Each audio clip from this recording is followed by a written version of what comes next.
बच्चों, आज हम कक्षा 7 की पुस्तक हमारा इतिहास और नागरिक जीवन का पाठ 11 जहांगीर एवं शाहजहां चैप्टर पढ़ेंगे। जहांगीर कैसा व्यक्ति था?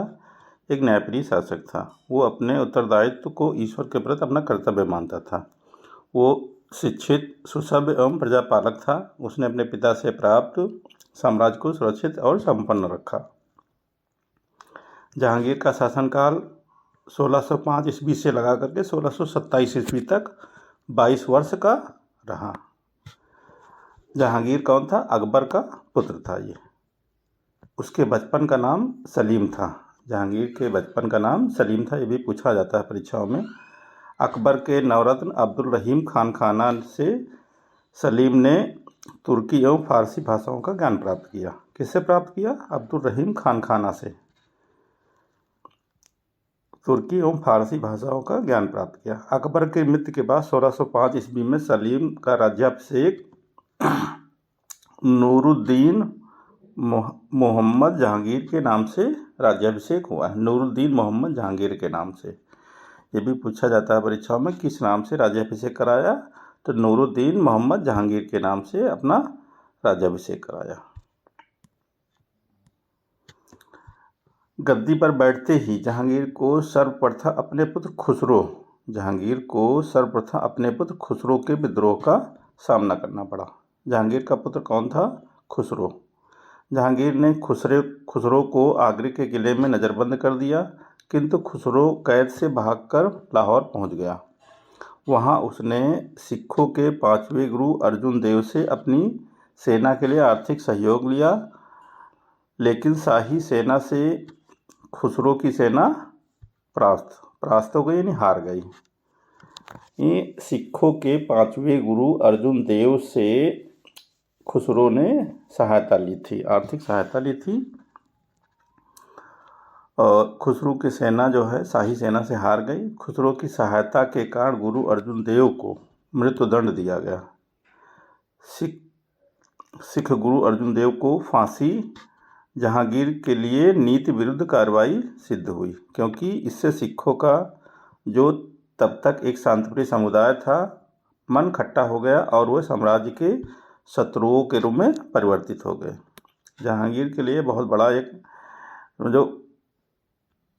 उल्टा कदम हो गया, सिखों से पंगा लेना। जहांगीर की सबसे बड़ी सफलता, ये भी पूछा जाता है। जहांगीर की सबसे बड़ी सफलता मेवाड़ के साथ युद्ध का अंत था। मेवाड़ के साथ युद्ध का अंत था। जहांगीर ने मेवाड़ पर आक्रमण के लिए अपने पुत्र खुर्रम का नाम ही शाहजहां को भेजा। खुर्रम ने वहां के राणा अमर सिंह को संधि करने के लिए विवश किया। दक्षिण भारत में अहमदनगर पर जहांगीर के पुत्र खुर्रम ने आक्रमण करके मुगल साम्राज्य का अंग बना दिया। इस उपलब्धि के कारण जहांगीर ने खुर्रम को शाहजहां की उपाधि प्रदान की। तो ये भी क्वेश्चन पूछा जाता है कि शाहजहां की उपाधि किस विजय के उपलक्ष्य में थी? तो वो थी दक्षिण भारत में अहमदनगर पर विजय प्राप्त करने के उपलक्ष्य में जहांगीर ने खुर्रम को शाहजहां की उपाधि प्रदान की। जहांगीर ने अकबर की सुलह नीति का अनुसरण करके मेवाड़ को उदार शर्तें देकर राजपूत की राजभक्ति प्राप्त कर ली, जो औरंगजेब की अनीतियों के पहले तक मुगल साम्राज्य के प्रति बनी रहीं। जहांगीर ने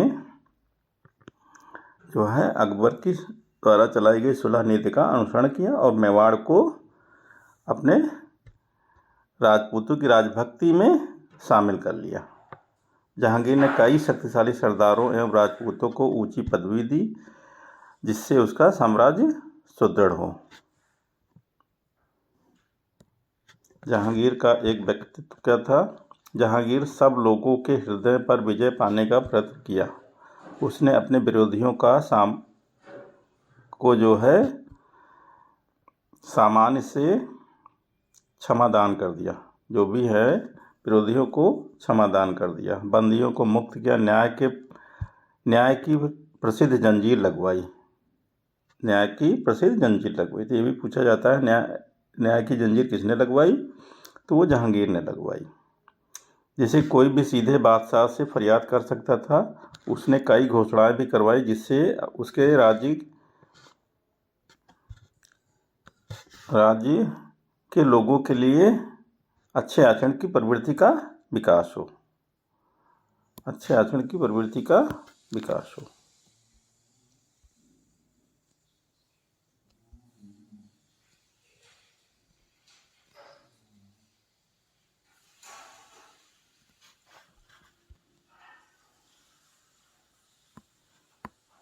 जहांगीर कला एवं साहित्य का प्रेमी था। वो स्वयं विद्वान था। उसने फारसी में तुझके जहांगीरी नामक आत्मकथा लिखी। फारसी में जहांगीर ने अपनी आत्मकथा तुझके जहांगीरी लिखी। उसे उद्यान लगाने का भी शौक था, ये भी पूछा जाता है। उद्यान लगाने का शौक किसको था? तो जहांगीर को था। उसके द्वारा कश्मीर में लगवाया गया शालीमार बाग, लाहौर में लगाया गया तिलकुसा बाग विशेष रूप से प्रसिद्ध है। जहांगीर ने कश्मीर में शालीमार बाग और लाहौर में दिलकुशा बाग लगवाया। इम्पोर्टेंट, जहांगीर चित्रकला का बड़ा कुशल पारखी था। वो एक ही चित्र में विभिन्न चित्रकारों द्वारा बनाए गए मुख, शरीर तथा पैरों को अलग अलग पहचान सकता था। चित्रकारी का भी बहुत ज़्यादा शौकीन था जहांगीर। जहांगीर के शासनकाल में पुर्तगालियों ने अपनी व्यापारिक स्थिति मजबूत ही रखी। किसके शासनकाल में पुर्तगालियों ने अपनी व्यापारिक स्थिति मजबूत की? तो पुर्तगालियों ने जहांगीर के शासनकाल में अपनी स्थिति मजबूत की। उसके काल में अंग्रेज़ों तथा मुग़लों के मध्य नवीन संबंधों का विकास हुआ। जहांगीर पुर्तगालियों और अंग्रेज़ों को नज़रअंदाज नहीं कर सका, क्योंकि इन दोनों के पास नौसेनाएं सुदृढ़ थीं। इंग्लैंड के सम्राट जेम्स प्रथम ने व्यापारिक सुविधाएं प्राप्त करने के लिए कैप्टन हॉकिंस को तथा उसके बाद सर टॉमस रो को आधिकारिक राजदूत बनाकर भारत भेजा। ये भी क्वेश्चन आता है, जहांगीर के दरबार में कौन आया अंग्रेज राजदूत? तो जेम्स प्रथम ने व्यापारिक सुविधाएं प्राप्त करने के लिए पहले कैप्टन हॉकिंस को जहांगीर के दरबार में भेजा। उसके बाद सर टॉमस रो को जहांगीर के दरबार में भेजा। उसने जहांगीर से अंग्रेज़ों के लिए भारत में व्यापार करने की आज्ञा प्राप्त कर ली। जहांगीर अंग्रेज़ों के जहाजी बेड़े से भी प्रभावित था। जहांगीर क्या था? अंग्रेज़ों के जहाजी बेड़े से भी प्रभावित था। अतः उसने अंग्रेज़ों को भारत में व्यापार करने की आज्ञा दे दी। अंग्रेज़ों द्वारा भारत में ब्रिटिश राज स्थापित करने का ये पहला चरण था। जहांगीर के द्वारा जो अनुमति दी व्यापार करने की, समझो अंग्रेज़ों द्वारा भारत में ब्रिटिश राज स्थापित करने का ये पहला चरण था। तो कहाँ से स्टार्टिंग होगी? जहांगीर से ही स्टार्टिंग होगी ब्रिटिश राज स्थापित करने का चरण। जहांगीर को शराब पीने की बुरी आदत थी, जिसमें उसने अपने सारा को धीरे धीरे नष्ट हो गया। उसके स्वभाव में असंगति आ गई जो उसके पतन का कारण बनी। 1627 ईस्वी में जहांगीर की मृत्यु हो गई। 1627 ईस्वी में जहांगीर की मृत्यु हो गई।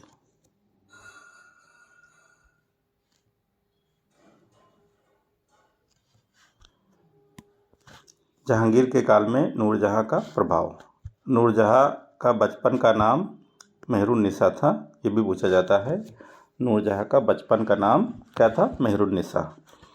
उसका पिता गयास बेग तेहरान का निवासी था। उसका विवाह शेर अफगन नामक एक ईरानी के साथ हुआ था। शेर अफगन की मृत्यु के बाद जहांगीर ने मेहरुन्निसा से विवाह कर लिया। उसकी बुद्धि एवं सुंदरता के कारण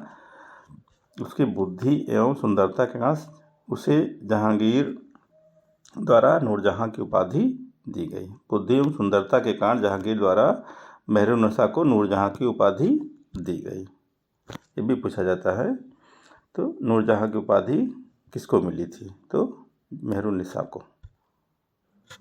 जहांगीर के शासनकाल में नूरजहां की भूमिका महत्वपूर्ण थी। नूरजहां योग्य महिला थी। उसने राज्य के कार्यों में जहांगीर का पूरा सहयोग किया एवं बादशाह के व्यसनों पर नियंत्रण किया। नूरजहां एक बलवती और एक साहसी महिला थी। वह जहांगीर के साथ शिकार में जाती, शेरों को स्वयं मारती तथा युद्ध में भी सक्रिय योगदान देती थी। वो एक सुशिक्षित, सुसंस्कृत महिला थी। कला में उसकी विशेष रुचि थी। ये एक नक्शा है भारत का। ये सर टॉमस रो जो जहांगीर के दरबार में आया था, सर टॉमस रो ने जहांगीर को एक नक्शा भेंट किया, जिसे पाकर जहांगीर बहुत खुश हुआ, परंतु बाद में जहांगीर ने नक्शे को लौटा दिया। जानते हैं क्यों? शायद इसलिए कि जहांगीर सोचता था कि वो एक बड़े साम्राज्य पर राज करता है, जबकि नक्शे में यह इंगित कर दिया कि वो कितना गलत है। हकीकत ये थी कि उसे ज्ञान हुआ कि अभी कितना कुछ बचा था जीतने के लिए।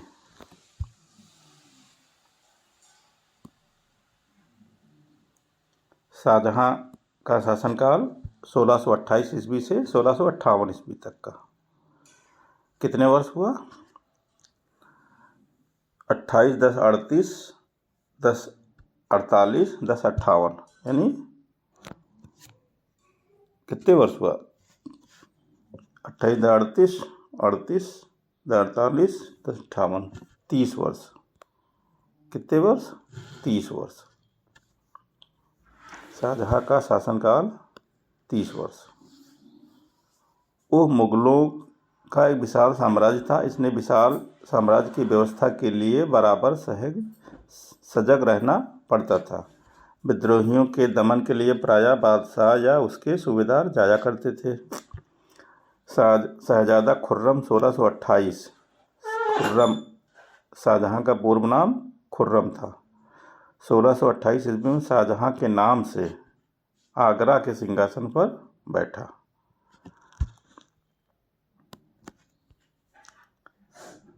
आगरा के सिंहासन पर बैठा। शाहजहां के राज्याभिषेक के समय बुंदेलखंड का शासक जुझार सिंह उनसे मिलने आगरा गया और शाही मित्रता का लाभ लेते हुए कालांतर में जुझार सिंह ने 1634 ईस्वी में गोंडवाना पर आक्रमण कर वहां के राजा प्रेम नारायण का वध कर चौरागढ़ पर अधिकार कर लिया। 1634 ईस्वी में गोंडवाना पर बुंदेलखंड का शासक जो था जुझार सिंह ने आक्रमण किया। गोंडवाना के राजा प्रेम नारायण का वध करके चौरागढ़ का किला जीत लिया तथा शाहजहां के विरुद्ध विद्रोह भी कर दिया। 1635 ईस्वी में शाहजहां ने इस विद्रोह को दबा दिया। दक्षिणी विजय के अभियान के अंतर्गत सबसे पहले मुगल सेनाओं ने 1633 ईस्वी में अहमदनगर पर आक्रमण किया और उसे साम्राज्य में मिला लिया। 1633 ईस्वी में अहमदनगर पर आक्रमण करके शाहजहां ने अहमदनगर को अपने राज्य में मिला लिया।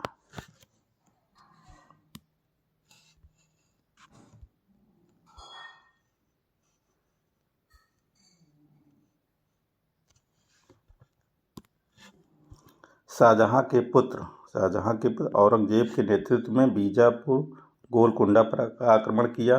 बीजापुर और गोलकुंडा के सुल्तानों ने मुगलों के साथ शांति समझौता कर लिया। बाद में शाहजहां ने पुर्तगालियों पर भी विजय प्राप्त की। 1666 ईस्वी में शाहजहां की मृत्यु हो गई। 1666 ईस्वी में शाहजहां की मृत्यु हो गई। शाहजहां की उपलब्धियां क्या थी?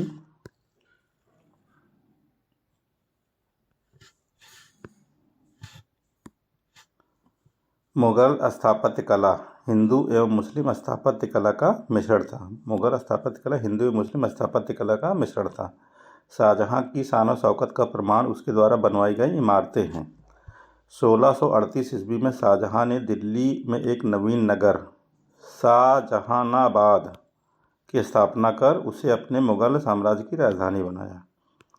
शाहजहाँ ने दिल्ली में 1638 ईस्वी में एक नवीन नगर शाहजहानाबाद की स्थापना की और उसे मुगल साम्राज्य की राजधानी बनाया। यहीं पर उसने लाल पत्थरों से हमीद और अहमद के कुशल नेतृत्व में किला-ए-मुबारक नामक किले का निर्माण कराया। यही वर्तमान में दिल्ली का लाल किला है। जो लाल पत्थरों से हमीद और अहमद नामक जो कुशल कारीगर थे, इनके नेतृत्व में किला-ए-मुबारक नामक किले का निर्माण कराया शाहजहानाबाद में। यही वर्तमान में दिल्ली का लाल किला कहलाता है। तो दिल्ली का लाल किला किसने बनवाया? तो दिल्ली का लाल किला शाहजहाँ ने बनवाया। दिल्ली का लाल किला किसने बनवाया? शाहजहाँ ने बनवाया। आगरा में यमुना नदी के किनारे ताजमहल उसने अपनी पत्नी मुमताज़ महल की मृत्यु पर उसकी स्मृति में बनवाया था। ये भी बहुत इम्पोर्टेंट है। ताजमहल कहाँ पर है? उत्तर प्रदेश के आगरा ज़िले में, यमुना नदी के किनारे। किस नदी के किनारे? यमुना नदी के किनारे।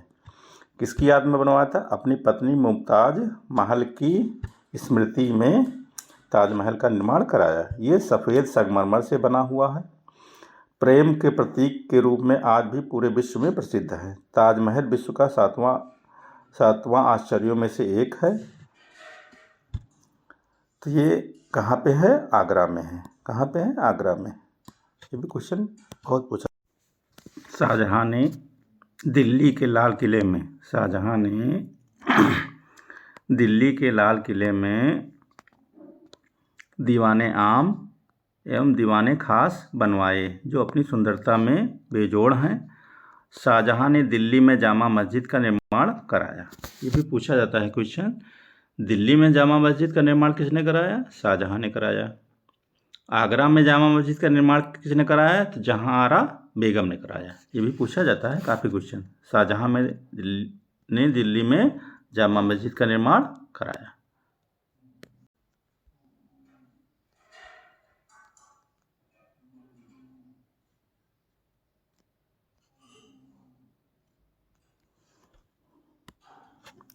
शाहजहाँ अपने मंत्रियों से दीवाने खास कहाँ है? दिल्ली में। दीवाने आम कहाँ है? दिल्ली में। मंत्रियों से दीवाने खास में शासन संबंधी मंत्रणा करता था। दीवाने आम में राज्य के लोगों से मुलाकात करता था। दीवाने खास के अंदर, जो दिल्ली में लाल किले के अंदर बना हुआ है, दीवाने खास के अंदर कीमती चांदी की छत थी तथा उसमें संगमरमर, सोने और बहुमूल्य पत्थरों की मिली जुली सजावट थी। शाहजहाँ की ज्येष्ठ पुत्री जहांआरा बेगम ने आगरा में जामा मस्जिद का निर्माण कराया। तो शाहजहाँ की बड़ी पुत्री जहांआरा बेगम ने आगरा में जामा मस्जिद का निर्माण कराया। आगरा की जामा मस्जिद को मस्जिद-ए-जहांनामा भी कहा जाता है। मस्जिद-ए-जहांनामा इम्पोर्टेंट। तो आगरा की जामा मस्जिद का निर्माण जो है जहांआरा बेगम ने करवाया था और दिल्ली में जामा मस्जिद का निर्माण शाहजहाँ ने करवाया था। दिल्ली में जो जामा मस्जिद है उसका निर्माण शाहजहाँ ने करवाया। आगरा में जो जामा मस्जिद है उसका निर्माण जहांआरा बेगम ने करवाया था, शाहजहाँ की बड़ी पुत्री, जिसे मस्जिद-ए-जहांनामा भी कहा जाता है। बहुमूल्य रत्नों से जड़ित मयूर सिंहासन, जिसे तख्ता ताउस कहते हैं, शाहजहाँ ने बनवाया था। विश्व प्रसिद्ध कोहिनूर हीरा भी इसमें लगवाया था। बहुमूल्य रत्नों से जड़ित मयूर सिंहासन, जिसे तख्ते ताउस कहते हैं, शाहजहाँ ने बनवाया था। इसी में कोहिनूर हीरा, जो दक्षिण भारत की गोलकुंडा की खानों में प्राप्त हुआ था, तो वहाँ से इसको गिफ्ट में मिला था शाहजहाँ को, तो इसमें लगवा दिया। सिंहासन सुनहरे रंग की एक खास खाट के रूप में, खटिया चारपाई के रूप में था तथा मीनाकारी किए हुए पन्ने के 12 खंभों पर आधारित था। प्रत्येक स्तंभ पर रत्नों से जड़े 2 मयूर थे। प्रत्येक जोड़े प्रत्येक जोड़े पक्षियों के बीच हीरे पन्ने, लाल मणियों तथा मोतियों से आच्छादित एक वृक्ष था। मयूर सिंहासन को सन 1739 में नादिर शाह लूटकर ईरान ले गया। मयूर सिंहासन को 1739 ईस्वी में नादिर शाह द्वारा लूट करके ईरान ले गया।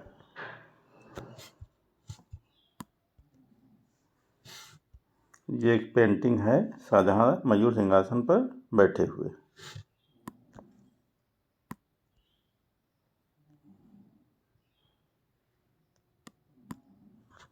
साहित्य। शाहजहां के समय फारसी, संस्कृत तथा हिंदी सभी भाषाओं में उच्च कोटि के ग्रंथ लिखे गए।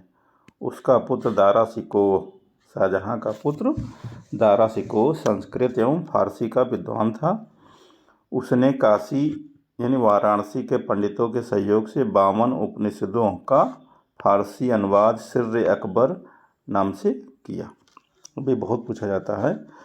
तो 52 उपनिषदों का जो फारसी में अनुवाद है किसने किया? दारा शिकोह ने किया, वाराणसी यानी काशी के पंडितों के सहयोग से, जिसका नाम सिर्र अकबर नाम किया गया। सिर्र अकबर। अकबर के काल में भवन निर्माण की सामग्री के रूप में लाल बलुआ पत्थर तथा अलंकरण हेतु संगमरमर का प्रयोग होता था। शाहजहां के काल में संगमरमर भवन निर्माण की आधार सामग्री हो गई। अलंकरण पच्चीकारी के माध्यम से होने लगा।